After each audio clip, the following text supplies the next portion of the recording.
Hey guys, Arena Stories here, and today I'll be showing you what is the best possible PvP spec and talents that you can take for Classic Fresh Phase 4 as both an Undead Rogue and a Human Rogue. First off guys, we have our Undead Rogue, starting out with our helm, Warlord's Leather Helm, with 31 stamina, 27 agility, enchanted with plus 100 HP, and yes, it is better to keep the 100 HP enchant over the ZG enchant because we will rely on our HP heavily when we do PvP. Next up we have our neck, Onyxia Tooth Pendant, with 12 agility, 9 stamina, but we mainly want it for the 1% hit chance and 1% crit chance. Moving on to our shoulders, Warlord's Leather Spaulders, with 27 agility, 27 stamina, enchanted with 30 attack power. Now you can actually get this from the ZG reputation, which is really beneficial. I would highly recommend getting this enchant guys, and it has a 1% hit chance. Now we mainly want the Warlord set guys for the 2 set bonuses, for the 20 stamina and the 1 second reduction cooldown on Gouge, which is insanely beneficial.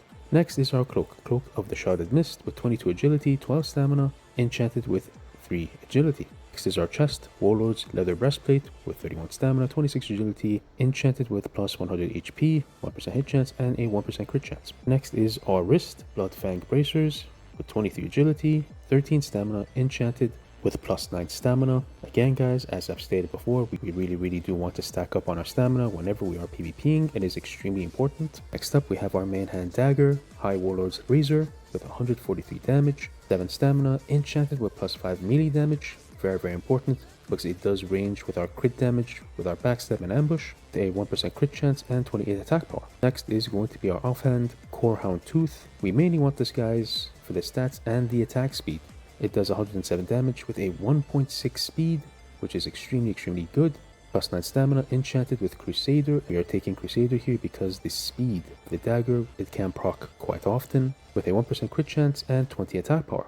Next is going to be our gloves, Bloodfang Gloves. We mainly just want this for the immune to disarm on equip. It has 20 agility, 20 stamina, 19 strength. Next is our belt, Bloodfang Belt, with 20 agility, 15 stamina, and 13 strength, and a 1% crit chance. Next is our legs, General's Leather Leg Guards. Next is our boots, General's Leather Leg Guards, which increases our sprint duration by another 3 seconds. Next is our ring, Ring of Reckoning, for the last boss in BWL. We mainly want this for the stamina guys, 28 stamina and 14 agility. Next is our ring. This ring is really good guys whenever it does come down to PvP. Don Julio's band, with 11 stamina, 1% crit chance, 1% hit chance, and 16 attack power. Next up is going to be extremely important guys, especially if you are playing Dagger, Renataki Charm of Trickery. Now unfortunately this isn't easy to get. This takes exactly 1 month to get this trinket guys, and yes, you heard me right, 1 month. The reason why is because in ZG you're going to have to do 4 bosses, and each boss takes about a week or a week and a half to spawn, and you're going to have to kill these 4 different bosses because they drop 4 different pieces of loot that you need in order to craft this trinket. Now some of you might be saying, hey, 1 month does sound insane, and I will be honest guys, 1 month is completely ridiculous for a trinket.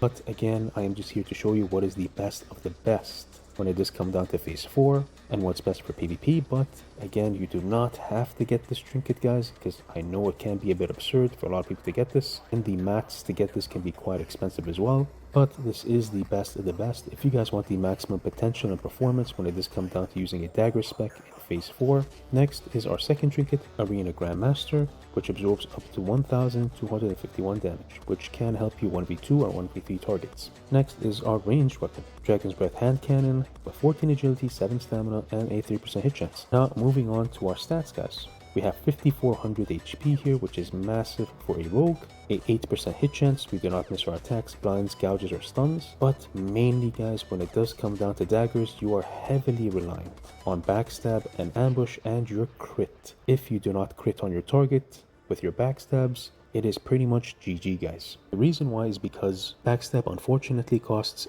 60 energy, and you only get 1 combo point from that 60 energy.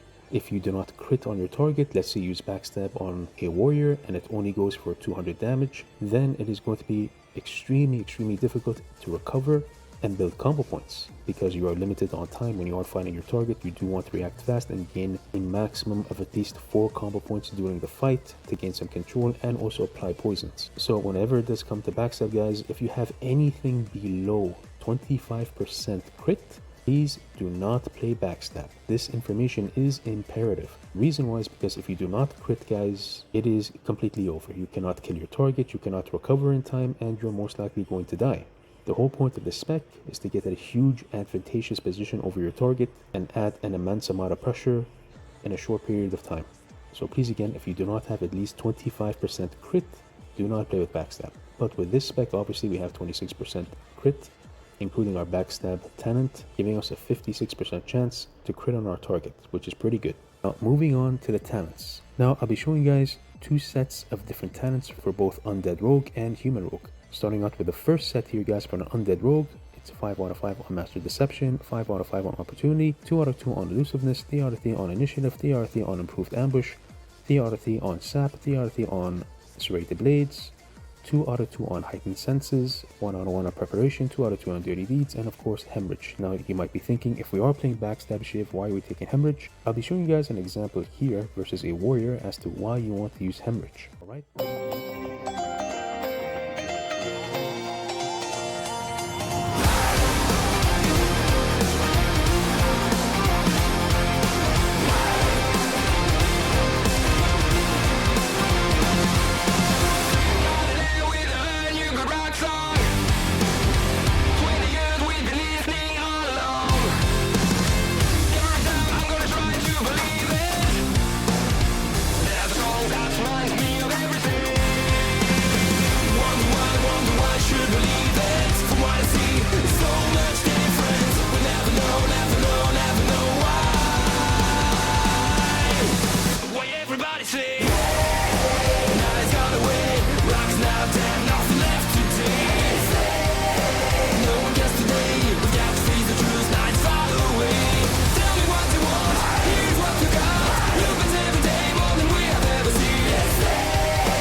It gives you a lot of control and just enough energy to spam your target to get maximum combo points in a safe position.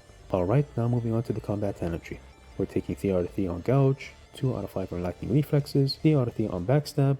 Now moving on to the Assassination tree, 5 out of 5 on Malice, 3 out of 3 on Ruthlessness, 2 out of 2 on Murder, and 1 out of 1 on Relentless Strikes, and 2 out of 5 on Lethality. Now the reason why we're not taking 5 out of 5 on Lethality is because we are substituting those 3 points for Initiative. Now you might be thinking, how come we're doing that if we can gain a maximum of at least 30% increased bonus crit damage? The reason why, guys, is because in phase 4 our gear is more than enough and it'll carry us in terms of damage. And I know you might be thinking, yes, but you can get an additional 30% bonus crit on your target with Lethality if you take 5 out of 5. And yes, that may be true, but I would much rather you guys have control over your target. Always remember, please, control is king. You always need control in order to kill your target as a rogue. Now I'll be showing you guys another talent set for Undead Rogues, but this is mainly for people who have trouble with Maneuverability. First off, we have 5 out of 5 on Master Deception, 5 out of 5 on Opportunity, 3 out of 3 on Initiative, 3 out of 3 on Improved Ambush, 3 out of 3 on Improved Sap, 3 out of 3 on Serrated Blades, 2 out of 2 on Heightened Senses, 1 out of 1 on Preparation, 2 out of 2 on Dirty Deeds, 1 out of 1 on Hemorrhage. Moving on to the Combat Talent tree, 3 out of 3 on Improved Gouge, 2 out of 2 on Lightning Reflexes, 3 out of 3 on Improved Backstab, 2 out of 5 on Precision, and most importantly, 2 out of 2 on Improved Sprint. Whenever you're fighting a mage or a druid and you get rooted, this can help you immensely. Again, this set is mainly for people who have trouble with Maneuverability and getting to their target, and it's just a much more comfortable rogue gameplay. Moving on to Assassination tree, 5 out of 5 on Malice, 3 out of 3 on Ruthlessness, 2 out of 2 on Murder, 1 out of 1 on Relentless Strikes. Now I'll be showing you guys the PvP talent set you can take as a human rogue. Also, please do ignore the name, guys. You didn't see anything. Starting with our sub talent tree, we have 5 out of 5 on Master Deception. Very important, even if you are a human rogue, guys, it's best to have 5 out of 5 in order for your target not to find you. 5 out of 5 on Opportunity, 2 out of 2 on Elusiveness, TRT on initiative, TRT on improved ambush, TRT on improved sap, TRT on serrated blades, and we will not be taking heightened senses, guys, because we do have perception. 1 out of 1 on preparation, 2 out of 2 on dirty deeds, 1 out of 1 on hemorrhage, TRT on improved gouge, 2 out of 5 on lightning reflexes, TRT on improved backstab, 2 out of 2 on precision, and of course 2 out of 2 on improved sprint. Moving on to our assassination tree, 5 out of 5 on malice, TRT on ruthlessness, 2 out of 2 on murder, and finally 1 out of 1 on relentless strikes. Now I'll be showing you guys another talent set for human rogues, but this is mainly for people who want to go into BGs. So we're going with 3 out of 5 on master deception because we are playing a human rogue, and in Warsong Gulch, for example, you can mainly see where the enemy rogue is going to be, use perception, and get to him. 5 out of 5 on opportunity, 2 out of 2 on elusiveness, 2 out of 5 on camouflage for movement, TRT on initiative, TRT on improved ambush, TRT on improved sap, TRT on serrated blades, 1 out of 1 on preparation, 2 out of 2 on 3D beats, 1 out of 1 on hemorrhage. Moving on to the combat talent tree, TRT on gouge, 2 out of 5 on lightning reflexes, TRT on backstab, 2 out of 5 on precision, 2 out of 2 on improved sprint. Moving on to the assassination tree, 5 out of 5 on malice, 3 out of 3 on ruthlessness, 2 out of 2 on murder, and finally 1 out of 1 on relentless strikes. Again guys, this is mainly if you want to play a support role when you are in BGs in order to help your teammates. But I would not recommend this set for world PvP because you will most likely get found by other rogues. And yep, that's all for now guys. Those are the best 2 options you can take as undead and as a human rogue. Thank you for watching, and I'll see you in the next video.